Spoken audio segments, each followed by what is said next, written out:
சூழ்நிலைகள் இது என்ன சொல்லுகிறதோ அதைத்தான் கேட்கிறோம். ஆனால் அவர் பெரும்பாலான மக்கள் சொன்ன வார்த்தை நம்மால் கூடாது. அதுக்கு சொன்ன அடுத்த வார்த்தை நம்மை விட அவர்கள் பலவான்கள். இங்கே ஆண்டவரை மறந்து போகிறோம், வார்த்தையை மறந்து போகிறோம், அழைப்பை மறந்து போகிறோம், அபிஷேகத்தை மறந்து போகிறோம். இல்லை என்பானவர்களே, உங்களை விட அவர்கள் பலவான்கள் அல்ல. நீங்கள் தனித்தன்மை வாய்ந்தவர்கள், அழைக்கப்பட்டவர்கள், அபிஷேகம் பண்ணப்பட்டவர்கள், தேவனால் பிரித்தெடுக்கப்பட்டவர்கள். யோசித்து பாருங்கள், 140 கோடி மக்கள் வாழ்கிற இந்த பரந்த இந்தியாவில உங்களை தேவன் தெரிந்து கொண்டார். அவருடைய பிள்ளையாய், அவருடைய ஊழியனாய், அவருடைய மகனாய், அவருடைய மகளாய் திருச்சபையில ஏதோ ஒரு ஊழியத்தை உங்களுக்கு கொடுத்திருக்கிறார். நீங்கள் சாதாரண மக்கள் அல்ல. ஒருவேளை எழுத்தின்படி பலவீனமா இருக்கலாம், பட் ஆண்டவர் சொல்கிறார் நீங்கள் பலவான்கள். எனவேதான் வேதம் சொல்கிறது, உன் பலவீனத்தில் என் பலன் பூர்ணமாய் விளங்கும். உலகம் சொல்லுகிற அந்த பலன் அல்ல. உலகத்தினுடைய பலன் வேறு. அது பணபலன், ஆள் பலன், அரசியல் பலன், செல்வாக்கு. அந்த பலன் நமக்கு தேவையில்லை. அவன் சொல்கிறார் நீ பலவான். எனவேதான் கிதியோனை பார்த்து சொன்னார், அவன் அங்கே விதைத்து, அங்கேயே அறுத்து, அங்கே அவன் சாக விரும்பினவன். அந்த தேவன் சொல்லுகிறார் நீ சாவதில்லை. ஒரு பலவீனனை பலவான் என்று சொல்லுகிறார். என் அன்பான தேவ பிள்ளைகளே, தேவனை உத்தமமாய் பின்பற்றுவது என்பது உலகம் போகிற போக்கில் அல்ல, உலகம் சொல்லுகிற வார்த்தை அல்ல, உறவுகள் சொல்லுகிற வார்த்தை அல்ல. நீங்கள் தனித்தன்மை வாய்ந்தவர்கள், அதாவது வாழ்க்கையை எதிர்த்து போராட வேண்டியவர்கள். அன்னைக்கு பல நேரங்களில் நாம் என்ன நினைக்கிறது தெரியுமா? அவங்க சொல்லுகிற வார்த்தை கீழ்ப்படியும், அதாவது கீழ்ப்படிய வேண்டிய இடத்துல கீழ்ப்படிய வேண்டும், வளைய வேண்டிய இடத்துல வளைய வேண்டும். எல்லா இடத்துல வளைந்து கொடுத்தால் உங்களை தனித்தன்மை போய்விடும், உங்கள் அபிஷேகம் போய்விடும். Be stand what you are. நீங்கள் யாராய் தேவன் உங்களை வைத்திருக்கிறாரோ அவராய் நில்லுங்கள். எந்த ஒரு சூழ்நிலையிலும் எதற்காகவும் யாருக்காகவும் ஆண்டவரை விட்டு விடாதிருங்கள். உங்கள் விசுவாசம், உங்கள் நம்பிக்கை, தேவன் தந்த வார்த்தை. ஒருவேளை காலங்கள் தாமதிக்கலாம், ஆனால் தேவனுடைய வார்த்தை தாமதிக்கவே தாமதிக்காது. அவர் சொன்ன வார்த்தைகள் அன்பானோட, அதிலும் 32ஆம் வசனம் அவர் சொல்லுகிற வார்த்தை, அது குடிகள் பட்சிக்கிற குடிகள். இரண்டாவது அடுத்த வார்த்தை, அந்த ஜனங்கள் பெரிய ஆட்கள். இதைத்தான் நாம் அடிக்கடி சொல்லுகிறோம், அவர்கள் பெரியவர், இவர் பெரியவர், அவர் பெரியவர். இல்லை, உங்களுக்குள் இருக்கிற பெரியவர். அதாவது நீங்கள் பெரியவர்கள். ஏனால் அந்த பெரியவர் உங்களுக்குள் இருக்கிறதுனாலே நீங்கள் பெரியவர்கள். இது பெருமை அல்ல, உங்களை குறித்த தேவன் வைத்திருக்கிற மேன்மை.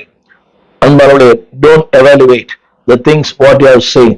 நீங்கள் பார்க்கிற ஒன்றை வைத்து உங்களை குறைந்து மதிப்பிடாதிருங்கள். இன்றைக்கு நிறைய பேருக்கு இருக்கிற பிரச்சனை தான், ஒன்று அதிகப்படியான எண்ணம், இல்லை என்றால் ஒரு தாழ்வான எண்ணம். என்னால முடியாது. திருச்சபையில கூட பாருங்களேன், என்னால் ஜெபிக்க முடியாது, என்னால் பிரசங்கிக்க முடியாது, என்னால் ஆராதிக்க முடியாது. நீண்ட காலம் வருகிறார்கள், ஆனாலும் கூடாது. ஒரே வார்த்தை கூடாது, என்னால முடியாது. இந்த ஊழியம் செய் தம்பி, என்னால முடியாது. இந்த காரியம் செய், என்னால முடியாது. ஒரே வார்த்தை முடியாது. இல்லை என்பார்களே, என்றைக்கு முடியாது என்று சொல்லுகிறோம், கடைசி வரைக்கும் முடியவே முடியாது. ஆனால் தேவன் உங்களை அழைத்தது உண்மை, உங்களை அபிஷேகித்தது உண்மை. ஒரு நோக்கத்திற்காக உங்களை தெரிந்து கொண்டார். இந்த வசனத்துல நான் வாசிக்கிறேன், கேளுங்கள். அது மட்டுமல்ல, 33ஆம் வசனத்துல இப்படி சொல்லி, இதான் இன்றைய உலகம். இப்படி சொல்லி, அப்படி சொல்லி, இப்படி சொல்லி, எதே ஒன்று சொல்லி. திருச்சபையில கூட பாருங்களேன், ஊழியனுக்கு எதிராக, விசுவாசிகளுக்கு எதிராக, இயக்கங்களுக்கு எதிராக, ஸ்தாபனத்துக்கு எதிராக அப்படி சொல்லி, அது மட்டுமல்ல, அவர்கள் அதாவது துச்செய்தி பரம்ப செய்தார்கள். இதான் இன்றைய ஊழியமே. அடுத்தவரை குறித்து, அடுத்த ஊழியனை குறித்து துச்செய்தி. இப்படிப்பட்ட நேரத்துல அன்பானவர்களே, நீங்கள் எப்படிப்பட்டது மனிதா இருந்தாலும் இதையும் கரைந்து போகும். வாழ்க்கையில தடுமாற்றம் ஏற்படும், உங்களுக்குள்ளே ஒரு தவிப்பு ஏற்படும், சஞ்சலங்கள் ஏற்படும். ஆனால் வேதம் சொல்கிறது, காலே இவைகளின் மத்தியில உத்தமமாய் நடந்தான். திரும்ப அந்த வார்த்தை சொல்லுகிறேன், அதை தேசத்தை குறித்து, அந்த இடத்துல தனிநபர்களை குறித்து. அன்பானவர்களே, ஒரு பொய்யை 10 தடவை சொன்ன மெய்யாயிடும். உங்களை குறித்து, என்னை குறித்து உலகம் பேசிட்டா இருக்கும். உங்களை பற்றி பேசும், என்னை பற்றி பேசும். அந்த வார்த்தை சொல்லுகிறது, அவள் துச்செய்தி பரம்ப செய்தார்கள். இன்னைக்கு பாருங்கள், நற்செய்தி அறிவிக்கிற மக்கள் மிக குறைவு. ஆனால் அந்த துச்செய்தியைத்தான் ஜனங்கள் அறிவிக்கிறார்கள். இந்த ஊடகங்களிலே கூட பாருங்களேன், அடுத்தவர்களை தாக்கி பேசுகிற, விமர்சிக்கிற, அடுத்தவர்களை கேவலப்படுத்துகிற அப்படிப்பட்ட செய்திகளை ஆயிரக்கணக்கான மக்கள் பார்க்கிறார்கள். அதனால் அவர்களுக்கு பெரிய மகிழ்ச்சி. அது வெளியிடுகளுக்கு அவங்க நிறைய பார்வையாளர்கள். நிறைய சப்ஸ்கிரைபர் இருக்கிறாங்க, அது நமக்கு பிரச்சனை இல்லை. ஆனால் சத்தியத்தை பேசுகிற திருதேவன் இருந்த ஊடகத்தில் இருக்கிறார்கள். அவருடைய செய்திகளை யாரும் பார்ப்பதில்லை, 100 பேருக்கு கூட மேல பார்க்கறதில்லை. அப்படியானால் நற்செய்திக்கு இருக்கிற மதிப்பை விட துச்செய்திக்கு இன்னைக்கு இருக்கிற மதிப்பு மேன்மை அதிகமானது. ஆனால் அப்படிப்பட்ட உலகத்துல அன்பானவர்களே, உங்களை குறித்து ஒரு துச்செய்தி வரும்போது நீங்க எவ்வளவு பெரிய நபரா இருந்தாலும் ஒரு சோறு வந்துடும், ஒரு கலக்கம் வந்துடும், ஒரு வேதனை வந்துடும், ஒரு ஒரு ஒரு தவிப்பு வந்துடும். அது மட்டுமல்ல, ஒரு தேக்கம் ஏற்படும். நான் ஏன் இதை செய்ய வேண்டும், இவ்வளவு நாள் இதை செய்தேனே, இதை ஏன் செய்ய வேண்டும், இதுதான் உலகம். பட் ஸ்டில் நான் சொல்ல வந்த காரியம், எதை செய்கிறீர்களோ தொடர்ந்து செய்யுங்கள். இந்த உலகமே துர்ச்செய்தியை பரப்புற உலகம். அது கணவனா இருக்கலாம், மனைவியா இருக்கலாம், திருச்சபை மக்களா இருக்கலாம். உங்களுக்கு தெரியும் நினைக்கிறேன், நீங்கள் வளர்த்து ஆளாக்கினவர்களை உங்களுக்கு துர்ச்செய்தி சொல்லுவார்கள், உங்களுக்கு எதிராக பேசுவார்கள். சுற்றத்தாரும் காலத்தில் குடைந்திட்டார், பற்றுள்ளோரும் பலர் பறந்திட்டார், கொள்கை கூடியே பலர் பிரிந்திட்டார். ஆனாலும் ராஜாவின் அன்பு உங்களை ஒரு நாளும் மறக்கவே மறக்காது. எனவே இப்படிப்பட்ட வாழ்க்கையில அவருடைய துச்செய்தி பரப்பின மக்களுடைய நிலைமை என்ன? வாசிக்கிறேன், கேளுங்கள். என்னாகமம் 14:1. அந்த துச்சை யாரெல்லாம் பரப்புறாங்களோ அவர்கள் எல்லாரும் கூக்குரலிட்டு புலம்பினார்கள். இதுதான் இயற்கை கொடுக்கிற, ஆண்டவர் கொடுக்கிற தண்டனை. வசனம் சொல்கிறது, எல்லாரும் கூக்குரல் இட்டு புலம்பினார்கள். அது மட்டுமல்ல, அன்று ராம் முழுவதும் அழுது கொண்டிருந்தார்கள். இதுதான் துர்ச்செய்தியினுடைய விளைவு. துர்ச்செய்தி ஒருவேளை அன்பானவர்களை உங்களை திசை தடுமாற பண்ணும், உங்களுடைய பாதையை மாற்றும், உங்கள் பயணங்களை மாற்றும், உங்கள் வேதங்களை மாற்றும், உங்களுடைய அர்ப்பணத்தை மாற்றும். அந்த கொண்டு சொல்ல விரும்புகிறேன், டோன்ட் சேஞ்ச் யுவர் ட்ராக். உங்கள் பாதைகளையும் உங்கள் பயணங்களையும் ஒரு நாள் மாற்றாதீர்கள். நீங்கள் தொடர்ந்து பயணம் செய்யுங்கள். யார் வருகிறார்களோ இல்லையோ, உங்களுடைய பயணம் தொடர்ந்து முன்னேறட்டு. தொடர்ந்து அதே என்னாகும் 14:2 இப்படி சொல்லுகிறது, இஸ்ரவேல் புத்திரர் எல்லாரும் மோசேக்கும் ஆரோனுக்கும் விரோதமாக முறுமுறுத்தார்கள். யோசித்து பாருங்களேன், இதுதான் இன்றைய ஊழியம். ஆனால் அப்படிப்பட்ட கூட்டத்திலே காலம் சேரவில்லை. இன்றைக்கு திரும்ப திரும்ப யார் என்றைக்கு மாறுவான்றே தெரியாது, மாறி வரும் ஒரு உலகம். இஸ்ரவேல் புத்திரர் எல்லாரும் மோசேக்கும் ஆரோனுக்கும் விரோதமாக. இன்றைக்கு திரும்ப திரும்ப நான் உங்களை பார்த்து சின்ன கேள்விக்கிறேன், பெரும்பான்மை தீமைக்கு பக்கம் இருக்கிறது, நீங்கள் யார் பக்கம்? ஒரு கூட்டமே, உங்கள் உறவுகள், உங்கள் சொந்தங்கள், உங்கள் உடன்பிறப்புகள் எல்லாமே தீமைக்கு பக்கம் இருக்கிறது.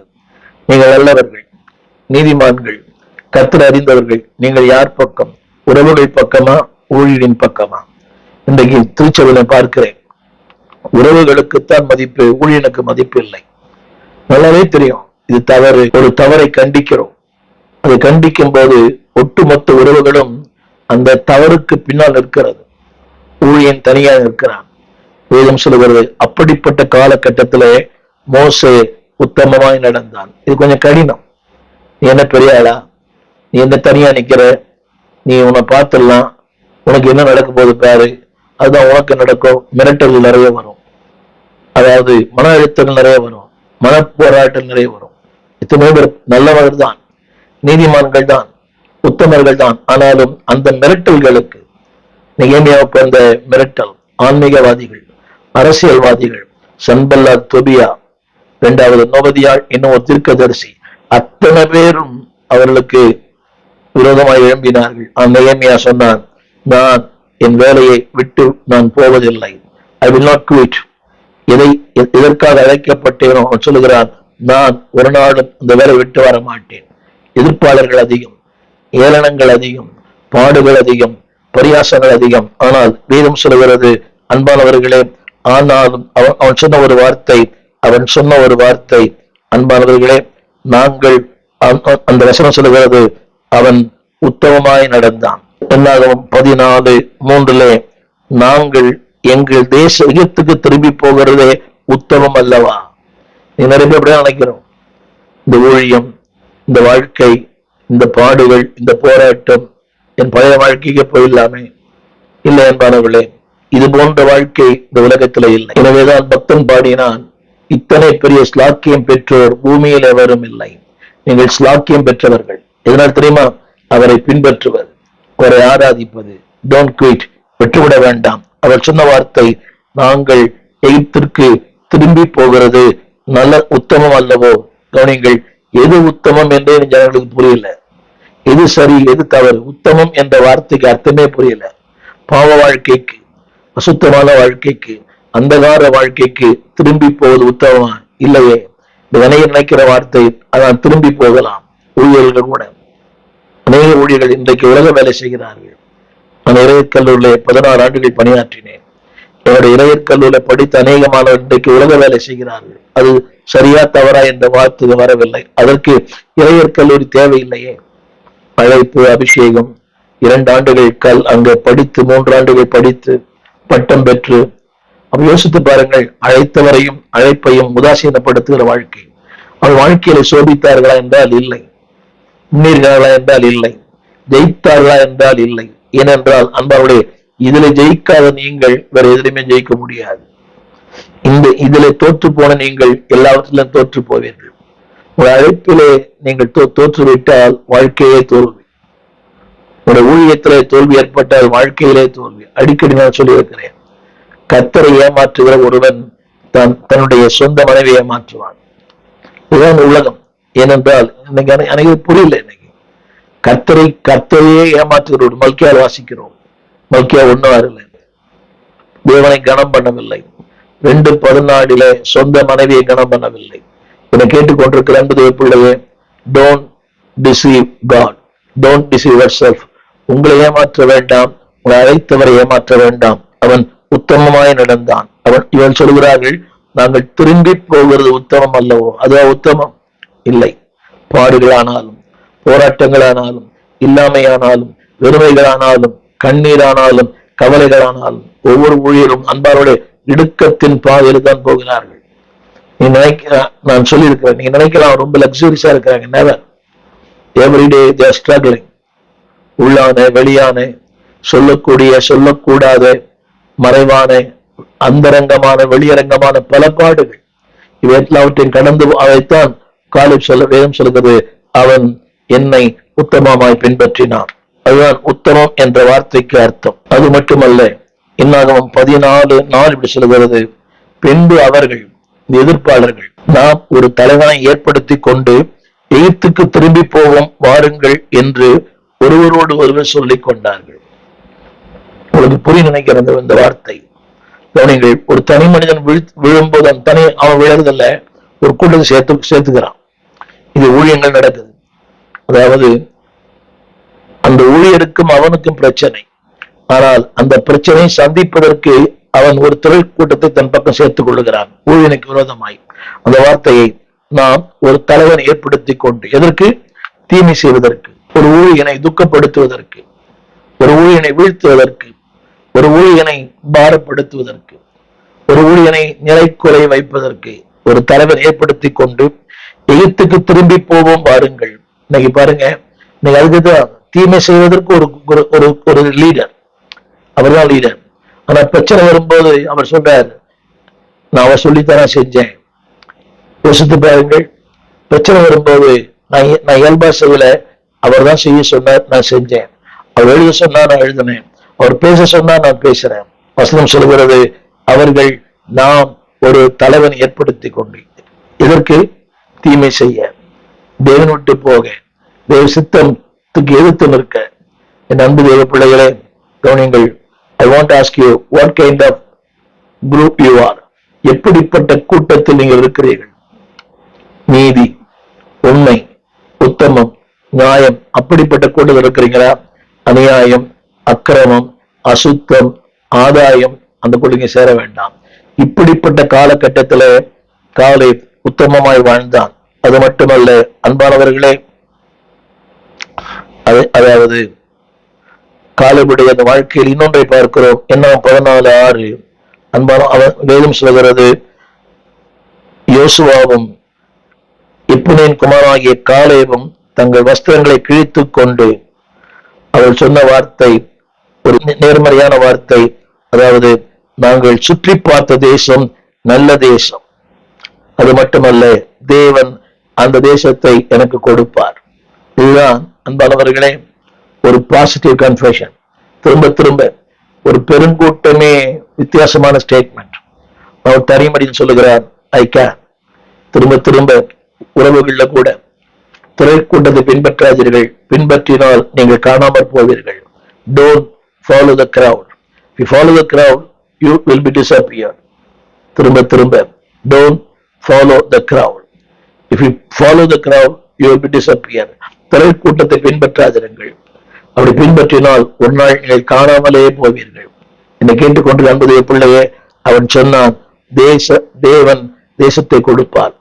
அவர் சொன்னதெல்லாம் எதிர்மறையானது, மோசமானது, நம்மை உடைக்கிறது, நம்மை நிலைக்குறைய வைக்கிறது, நம்மை தடுமாற பண்ணுகிறது. அல்ல தேவன் சொல்கிறார், கொடுப்பார். இந்த நாளில உங்க நிலைமை எனக்கு தெரியாது, எதற்காக நீ ஜெபிக்கிறீங்க எனக்கு தெரியாது, உடைய நோக்கம் எனக்கு தெரியாது, உடைய பாரம் எனக்கு தெரியாது. தேவ ஊழியனை சொல்லுகிறேன், ஒரு தேவ மனிதனாய் தேவன் உங்களுக்கு கொடுப்பார். உலகம் சொல்ல கூடாது, தேவன் சொல்ல கூடும். வாழ்க்கை கூடும், குழந்தை பாக்கியம் கூடும், ஊழியங்கள் கூடும், எதிர்காலம் கூடும், ஒரு ஆரோக்கியம் கூடும். அன்பானவர்களே, உலகம் சொல்லுவது உண்மை அல்ல, தேவன் சொல்லுவதுதான் உண்மை.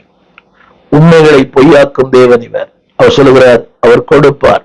அடுத்த வார்த்தை, காலேப் சொன்ன வார்த்தை என்னாகும் 14:9, கர்த்தருக்கு விரோதமாக மாத்திரம் கலகம் பண்ணாதிருங்கள்.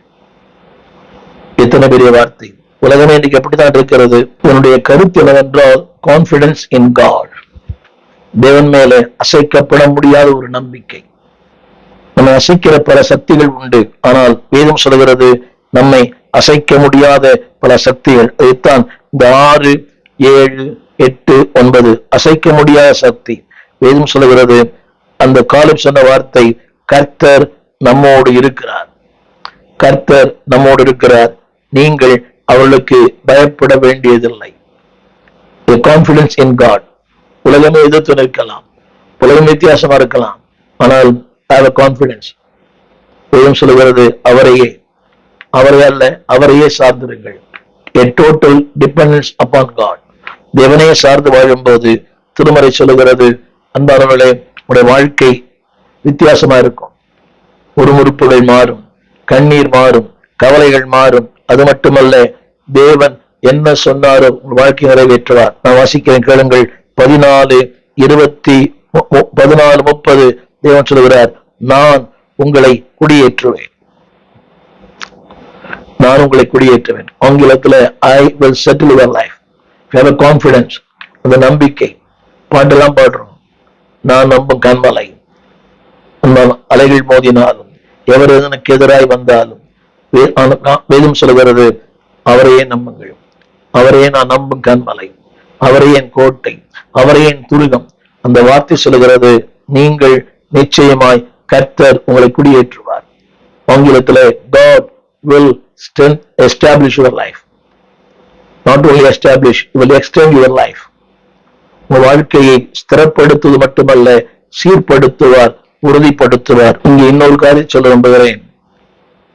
காலங்கள் மாறலாம், காட்சிகள் மாறலாம், கர்த்தர் மாறாதவர். அந்த வார்த்தை கவனிங்கள். யாரெல்லாம் உங்களுக்கு விரோதமாக, உங்களுக்கு எதிராக கூட்டம் கூடி, நான் ஆரம்பத்தில் சொன்னேனே, ஒரு தலைவன் ஏற்படுத்துவோம். ஒரு நிலைமை என்ன? 14:32 அவருடைய பிரேதங்கள் வனாந்திரத்திலே விழுந்தது. அது மட்டுமல்ல, அது 14:33 அவருடைய பிள்ளைகளும் 40 வருஷம் வனாந்திரத்திலே திரிந்து சோரம் போன பாதகத்தை சுமப்பார்கள். என்னை கேட்டுக்கொண்டு அன்புடைய பிள்ளையே, உங்கள் தவறு உங்களை மட்டும் பாதிப்பதில்லை, உங்கள் சந்ததியை பாதிக்கும். வாசிக்கிற கேளுங்கள். அவருடைய பிள்ளைகள் 40 வருஷம் வனாந்திரத்திலே திரிந்து சோரம் போன பாதகத்தை சுமப்பார்கள். நீ நிறைய நினைக்கிறாங்க, ஏதோ தப்பு பண்றோம், நம்ம வாழ்க்கையோட முடிஞ்சிடும். இல்ல, உங்கள் தவறும் என் தவறும் அன்பாருடைய 40 வருஷம் வனாந்திரத்திலே திரிந்து தங்கள் பாதகத்தை அவர் சுமப்பார்கள். யோசித்து பாருங்கள். தவறே செய்யாத அவர்கள் என்னால் பாதிக்கப்படுகிறாள். 40 வருஷம் வனாந்திரத்திலே திரிந்து அனைவருடைய வாழ்க்கையை பார்க்கிறேன். அந்த பெற்றோருடைய பாவம் அந்த பிள்ளைகளை வாட்டி வதைக்கிறது. அகால மரணங்கள், குழந்தை பாக்கியம் இல்லை, திருமணம் நடக்கிறது இல்லை. அப்படி நடந்தாலும் அதுல சிறப்பு, அது ஆசீர்வாதமா இல்லை. இதெல்லாம் நெருமுடைய விளைவென்றால் அன்பாளர்களே, உங்கள் பாதகம், உங்கள் தவறு உங்கள் பிள்ளைகளை பாதிக்கும். 40 வருஷம் டோன்ட் கிவ் அப். உங்கள் உத்தமத்தை விட்டு விடாதிருங்கள், உங்கள் உறுதியை விட்டு விடாதிருங்கள், உங்கள் தீர்மானத்தை விட்டு விடாதிருங்கள், உங்கள் தேவன் வைத்திருக்கிற அந்த நேசத்தை விட்டு விடாதிருங்கள். வேதம் சொல்கிறது, அவர்கள் சோரம் போன பாதகத்தை சுமப்பார்கள். 14:37 இப்படி சொல்லுகிறது. Those who are against God, தேவனுக்கு, தேவ சித்தத்துக்கு, தேவ ஊழியனுக்கு யாரெல்லாம் விரோதமாய் முறுமுறுக்கிறார்களோ, வேதம் சொல்கிறது, அதாவது துச்செய்தியை பரப்பினவர்கள். எல்லாரும் கேட்கிறேன். யாரெல்லாம் துச்செய்தியை பரப்புகிறார்களோ அவர்கள் வாதையினால் செத்தார்கள். ரொம்ப புரியல. நீ ஊழியக்காரனை பற்றி எவ்வளவு துச்செய்தி, அவர் இவரோடு, இவர் அவரோடு, அவர் அங்க போனார், அவர் இங்க போனார், அவரோட வீட்டு திருமணங்கள், அவருடைய அந்தரங்க வாழ்க்கையை கூட விமர்சிக்கிற மக்கள் ஏராளம். பேர் சொல்கிறது, யாரெல்லாம் துச்செய்தியை பரப்புகிறார்களோ, வசனத்தை திரையில் பாருங்கள், யாரெல்லாம் துச்செய்தியை பரப்புகிறார்களோ, இன்னும் 14:37 அந்த துச்செய்தியை சொன்னவர்கள் அவர்கள் கர்த்தருடைய சன்னதியிலே செத்தார்கள். இன்னைக்கு தேவ பயம் மக்களுக்கு இல்லை. இப்படி அடுத்தவங்களை பத்தி பேசுறோமே, துச்செய்தி சொல்லுகிறோமே, அது உண்மையா கூட இருக்கலாம். அது உங்கள் பொறுப்பு அல்ல, அவருடைய ஆண்டுடைய பொறுப்பு. Don't spread the bad things, அதாவது தீமையான காரியங்களை. வேதம் சொல்கிறது, அவர்கள் செத்தார்கள். ஆனால் 14:24 என் தாசனாகிய காலே வேறே ஆவிய உடையவன். அதனால கருத்து உங்களுக்கு புரிய நினைக்க உடனே பேசினது எல்லாமே எதிர்மறையான வார்த்தை, எதிர்மறையான சூழலை, பெருங்கூட்டம், திரள் கூட்டம், ஒரு தனி மனிதன். நீங்கள் யார்? திரள் கூட்டத்தில் இருக்க விரும்புறீங்களா, இல்ல எப்ராஹிம் போல தனித்து வாசம் பண்ண விரும்புறீங்களா? நீங்க எல்லாருமே இந்த திரள் கூட்டத்தில் தான் விரும்புறோம். அதுல ஒரு மகிழ்ச்சி. இன்னைக்கு பாருங்க, அந்த வாலிப பையங்க கூட, இந்த கல்லூரி மாணவர்கள் தனியே போகும்போது அமைதியாய் போகிறார்கள், கூட்டமாய் போகும்போது அமக்களத்தோடு போறாங்க. அதுல ஒரு ஆர்ப்பாட்டம். இந்த ட்ரெயின்ல பார்க்கலாம், பஸ்ல பார்க்கலாம், நாள்தோறும் ஊடகங்களிலே வருகிறது. சென்னை இந்த ரயில் பெட்டிகளிலே அவங்க ஆர்ப்பாட்டம், அட்டகாசம். இது காரணம் என்னவென்றால், அந்த கூட்டத்தை பார்த்த உடனே they change their mind. வேண்டாம், கூட்டம் முக்கியம் அல்ல. அந்த இன்னைக்கு அரசியல கூட பாருங்களேன், அந்த எந்த கட்சி ஆளுகிறோ அந்த கட்சி பக்கம் எல்லாரும் சேர்றாங்க. அது ரொம்ப நாள் இருக்காது. அவங்களுக்கு ஒரு தனித்தன்மை, ஸ்திரத்தன்மை. ஆனால் வேதம் சொல்கிறது, காலே வேறு ஆவியை உடையவனா இருந்தான். அது மட்டுமல்ல, வேதம் சொல்கிறது, என்னை உத்தமமாய் பின்பற்றினான். இன்னொன்றையும் சொல்லுகிறார், உத்தமமாய் பின்பற்றாத மனிதர்கள். என்னாகமம் 32:12 ஒருவரும் என்னை உத்தமமாய் பின்பற்றாதபடியினால ஒருவரும் என்னை உத்தமமாய். இன்றைக்கு உத்தமம் என்ற வார்த்தைக்கு அர்த்தமே இல்லை. உண்மையும் இல்லை, உத்தமம் இல்லை. தேசத்திலே உண்மை இல்லை, திருச்சபையிலே உண்மை இல்லை, குடும்பங்களிலே உண்மை இல்லை, கணவனுக்கும் மனைவிக்கும் உண்மை இல்லை, பெற்றோருக்கும் பிள்ளைகளுக்கும் இடையே உண்மை இல்லை. அநேக குடும்பங்கள்ல கணவர் எவ்வளவு சம்பாதிக்கிறான்னு தெரியாது, அவர் எங்க போறார், எங்க வர்றாருன்னு கூட தெரியாது. ஒரு வெளிரங்கமான வாழ்க்கை இல்லை. அவருடைய மொபைல் பார்க்க முடியாது, அந்த அம்மாவுடைய மொபைல் இவர் பார்க்க முடியாது. அநேக குடும்பங்களை பார்க்கிறேன். அந்த தொலைபேசி அடிக்கும் போது கணவன் ஓடி வந்து பறிக்கிறார். அவருடைய தொலைபேசி தான் அடிக்கும் போது ஓடி வந்து பறிக்கிறார் மனைவி எடுக்கும் போது. இது தெரியுது, வாழ்க்கை உத்தமம் இல்லை. வேதம் சொல்லுகிறது, உத்தமமாய் பின்பற்றாவிட்டால் என்ன தெரியுமா? வேதம் சொல்லுகிறது, நீங்கள் ஈசாக்குக்கும் யாக்கோவுக்கும் ஆணையிட்டு கொடுத்த தேசத்தை காண்பதில்லை. நான் சொல்ல வந்த வார்த்தை, காண்பதில்லை. வாழ்வை காண்பதில்லை, செழிப்பை காண்பதில்லை, ஆரோக்கியத்தை காண்பதில்லை, உயர்வை காண்பதில்லை, நித்தியத்தை காண்பதில்லை, என்னுடைய மகத்துவங்களை நீங்கள் காண்பதில்லை. என்ன தெரியுமா? என்னைக்கு தேவனுடைய அந்த உத்தமம் குறைகிறதோ, உண்மை குறைகிறதோ, நினைக்கிறாங்க இந்த நாள் நடந்தா போதும். பாருங்கள், இந்த போலி பத்திரங்கள், நில அபகரிப்பு, அடுத்தவர்களை ஏமாற்றுவது திறந்தோர் வருது. நேற்று கூட சொந்த மாமனாரை காரியற்றி கொலை செய்த மருமகள் நேற்று செய்தியில. எல்லாம் நினைக்கிறாங்கன்னா அவனுடைய வாழ்க்கை இதோட முடிவு நினைக்கிறாங்க. இல்லை, உங்களுடைய சரித்திரம் தொடரும், உங்கள் சந்ததி தொடரும், உங்களுடைய பாவங்கள் தொடரும், அக்கிரமங்கள் தொடரும். 40 வருஷம் வனாந்திரத்திலே அலைந்து திரிந்து செத்து போனார்கள். அந்த சந்ததி அந்த பாதகத்தை சுமந்தது. என்னை கேட்டுக்கொண்டிருக்கிற அன்பு தேவ பிள்ளையே, வாக் worthy, வாக் upright, உண்மையாயிருங்கள், உத்தமமாயிருங்கள். திரும்ப சொல்லுகிறேன், தேவனுடைய நியாய தீர்ப்புக்கு உள்ளாகாதிருங்கள். வேதம் சொல்லுகிறது, அவர்கள் தேவனுடைய நியாய தீர்ப்புக்கு உள்ளானார்கள். எல்லாரும் மரித்தார்கள். ஆனால் யோசுவாவும் காலை மட்டுமே அங்கே வசனம் சொல்லுகிறது, அவர்கள் அங்கே ஒரு வார்த்தை 32:16, காலேபும் யோசுவாவும் தவிர. எத்தனை பெரிய மேன்மை! காலேபும் யோசுவாவும் தவிர. இதனாலே தேவன் உங்களை தனித்தன்மையாய் பார்க்கிறார். ஏழ்மையில் இருக்கலாம், வறுமையில் இருக்கலாம், இல்லாம இருக்கலாம், சிறுமை இருக்கலாம், அவமானங்கள் இருக்கலாம், எல்லாம் இருக்கலாம். ஆனா தேவன் சொல்கிறார், காலேபும் யோசுவாவும் தவிர. எத்தனை பெரிய மேன்மை! அப்படியானால் God has a special anointing.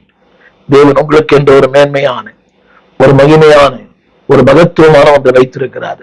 Don't lose it. அந்த வார்த்தையை தேவன் சொல்கிறார், அவர் ஆணையிட்டு இருக்கிறார். உன்னுடைய வாழ்வு, உன்னுடைய எதிர்காலம் எல்லாமே தேவன் ஆணையிட்டு இருக்கிறார். அந்த உத்தமத்துக்கு தேவன் கொடுக்கிற பரிசு என்னவென்றால், யோசுவா 14:6 தேவன் சொல்கிறார், நீ என்னை உத்தமமாய் பின்பற்றபடினாலே. இது கஷ்டம். நீ என்னை கீழே அப்படிதான் உத்தமா நடந்த எண்ணத்தை கண்டோம். எத்தனையோ இன்றைக்கு பாருங்களேன், உத்தமா நடக்க அரசியல்வாதிகள் இன்னைக்கு ஒண்ணு எல்லாம் போயிட்டாங்க. நம்முடைய தமிழகத்துல வாழ்ந்த கர்ம வீரர் காமராஜர், ஒரு கேப்டன் அவர்கள், மிகப்பெரிய தேசபக்தர். இன்னைக்கு அந்த தேசபக்தருடைய குடும்பங்கள்லாம் இன்னைக்கு ஒண்ணு இல்லாம போயிடுச்சு. ஆனாலும் அவருடைய பேர் பேசப்படும். வேதம் சொல்கிறது, நீ என்னை உத்தமமாய் பின்பற்றபடினாலே. என் அன்பு ஊழியர்களே, கார் கிடைக்காது, பங்களா கிடைக்காது, வீடு கிடைக்காது. தேவன் சொல்லுகிறார், நீ மிதிக்கிற தேசம், உன் பிள்ளைகள் என்றென்றைக்கும் அவர்கள் ஆசீர்வாதமாய் இருப்பார்கள். உன் பிள்ளைகள் என்றென்றைக்கும். இது உண்மை அன்பானவர்களே. உத்தமத்துல அது கொஞ்சம் கடினம் தான். இன்னைக்கு நம்ம அடிக்கடி மாற்றிக்கொள்ளுகிறோம்.